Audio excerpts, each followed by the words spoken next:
home at last! But there's a tidy way to go yet. Hey, Mr. Drippy. What is it? Huh? Oh. Friday, September 20th, 2019 is probably best known to Nintendo Switch owners as the date that the remake of The Legend of Zelda Link's Awakening was released. Since release, Link's Awakening has gotten a ton of praise for being a great trip down memory lane for Game Boys and girls everywhere. But you know what? Chances are you've overlooked something just as good. I'm super excited to be playing one of the only Zelda games I've never experienced before, but I find my attention keeps deviating to another game that was released on that fateful Friday. Ni no Kuni: Wrath of the White Witch. Developed by Level 5 Games, Ni no Kuni is a JRPG notable for the involvement of iconic Japanese animation house Studio Ghibli. Originally released in Japan for the Nintendo DS back in 2010, the game was enhanced and brought to the West a year later on the PS3 in 2011. Fans of the series rejoiced at the news that the PS3 version of the game was being remastered for PS4, Xbox One and PC, but some Switch owners were less than thrilled to find out that we'd be getting a straight up port of the PS3 version. Don't let that put you off though. Yes, there have been a few reports of bugs from reviewers and critics, but Ni no Kuni: Wrath of the White Witch is still worth playing on the Switch. It would be a real shame if this modern classic was completely overshadowed by Nintendo's latest Zelda game. So here's why Ni no Kuni: Wrath of the White Witch is worth your time. You probably know Studio Ghibli as the Japanese animation studio behind classics like Princess Mononoke, Howl's Moving Castle and Spirited Away. What you might not know is that they also played a large role in the creation of Ni no Kuni, being responsible for a lot of the game's story and characters as well as the hand-drawn animated cutscenes. The studio approached development as if they were making a feature film, which makes the game feel authentic to any fan of their previous work. Oh, and the rousing, almost familiar soundtrack is also co-composed by frequent Ghibli collaborator Joe Hisaishi. My girlfriend is a huge fan of Studio Ghibli's movies, so I sat her down with the controller to play the first hour of Ni no Kuni, and within minutes the game's surprisingly sad story had her sobbing. I think it's safe to call that a success on their part.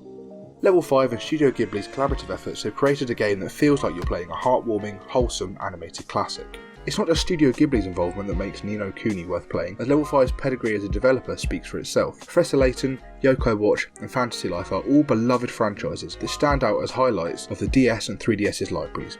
Level 5 have been making quality games for over 20 years and know how to make a good RPG. Ni no Kuni is no exception. I've played the introductory portion of this game twice over, looking for technical issues to discuss for this video, and I was surprised to find that I couldn't find any of the issues reported. After a cursory look online, it seems like most people who have played the game aren't having that experience either. Whether it's just bad luck, a dodgy install, or an underlying problem that's already been addressed, I don't think it's fair to pass the Switch version off as a bad port, because based on my time with Ni no Kuni, the port seems identical to the critically and publicly successful PS3 release, except now it's portable.